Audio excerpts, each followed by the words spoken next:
आप तरबूज की खेती तो बहुत सालों से कर रहे होंगे, पर क्या आपको मन मुताबिक प्रॉफिट मिल रहा है? और क्या आपको आपने जितना सोचा होगा उतना उत्पादन या तरबूज के फल मिल रहे हैं? या अगर आप नए सिरे से या प्रथम बार अगर इसकी खेती कर रहे हैं, तो आपको किन-किन बातों का ध्यान रखना चाहिए, आपको पता है? अगर नहीं, तो आपने सही वीडियो पर क्लिक किया है। आप देख रहे हैं सौरभ किसान और मैं हूं आपका दोस्त सौरभ। और आज आप जानेंगे कि तरबूज में कौन-कौन से खाद डालकर आप अच्छा उत्पादन ले सकते हैं और साथ ही साथ किन-किन बातों का आपको ध्यान में रखना है। तो चलिए जानते हैं।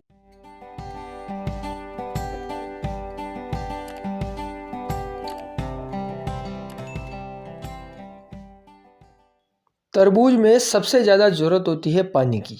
और अगर पानी जो आप यूज़ ले रहे हैं वो अगर कुएँ का है, तो आपको ट्यूबवेल के पानी के मुकाबले बहुत अच्छा उत्पादन मिलेगा। और आपको यह भी ध्यान रखना है कि समय-समय पर आप पानी की इसमें जो मात्रा है उसका पूरा ध्यान रखें। क्योंकि अगर पानी की भरपूर मात्रा अगर हम पौधे को देंगे, तो तरबूज भी अच्छे और जल्दी अपने जो बड़ा आकार है उसको ले पाएँगे। दूसरी बात है, अगर आप अपने खेत में जहाँ पर आप खेती कर रहे हैं, वहाँ जैविक खाद जैसे वर्मी कंपोस्ट या फिर पुराना गोबर अच्छे से डाला हुआ है, तो भी बहुत अच्छा उत्पादन आपको मिलेगा। क्योंकि गोबर में या वर्मी कंपोस्ट में जितने भी अपने जो ज़रूरी तत्व होते हैं, वह सारे इसमें मिल जाते हैं। तो वर्मी कंपोस्ट का तो यह फ़ायदा है कि अगर कम मात्रा में भी अगर खेत में डाल दिया जाता है, तो यह जो गोबर है पुराना, उसके मुकाबले में बहुत अच्छा काम करता है। तीसरी बात यह है कि अगर आप मल्चिंग का उपयोग कर रहे हैं, तो भी आपके उत्पादन में नॉर्मल खेती के मुकाबले ज़बरदस्त तरीके से चेंज दिखेगा।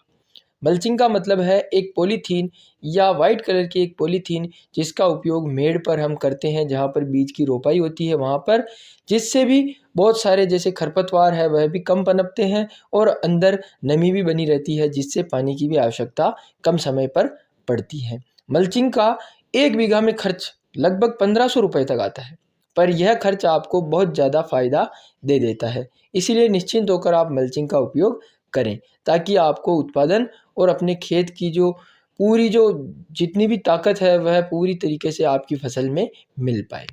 चौथी बात है और सबसे महत्वपूर्ण बात यह है कि आप एनपीके फर्टिलाइज़र का यूज़ कैसे कर रहे हैं। एनपीके का सही यूज़ आपको बेस्ट रिजल्ट देने में सक्षम रहता है, क्योंकि एनपीके में तीनों ज़रूरी एलिमेंट्स नाइट्रोजन, फॉस्फोरस और पोटास, तीनों जो एक फसल को सबसे ज़्यादा प्रभावित करते हैं, मिल जाते हैं। अगर तरबूज में एनपीके के यूज़ के बारे में बात करें, तो सबसे पहले एनपीके 19-19-19 को पानी के साथ ड्रिप सिस्टम में 4 से 5 किलोग्राम तक चलाना है।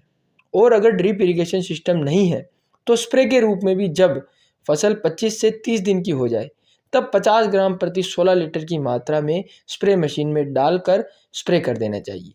स्प्रे में फ़ायदा यह है कि जहाँ पानी के साथ चलाने में 4 से 5 किलोग्राम की ज़रूरत होती है, वहीं यहाँ पर 1 किलोग्राम में ही एनपीके खूब हो जाता है।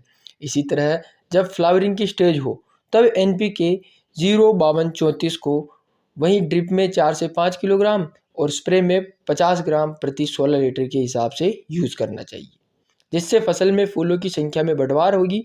और यह आप वैसे ही जानते हैं कि अगर फूल ज़्यादा आएंगे तो फल भी ज़्यादा ही लगेंगे, तो इससे भी हमारे को बहुत अच्छा फ़ायदा मिल जाता है।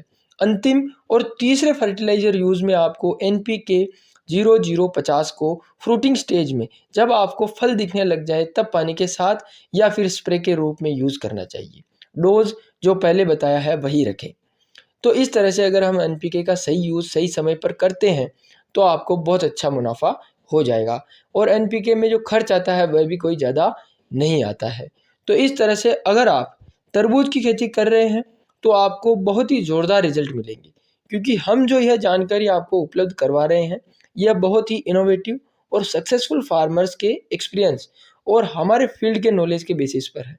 इसीलिए आप तरबूज की खेती निश्चिंत होकर बताए अनुसार काम करके करते हैं, तो आपको आपके मन मुताबिक प्रोडक्शन भी मिल जाएगा। और आपने जो मन में जो विचार किया है कि हमें 1 बीघा में इतने प्रोडक्शन ले पाऊँगा, इतना प्रोडक्शन जो तरबूज का ले पाऊँगा, वह भी आप ले पाएँगे। लास्ट में अगर यह वीडियो आपको पसंद आया है तो इस वीडियो को लाइक करें, शेयर करें और इस चैनल को सब्सक्राइब ज़रूर करें।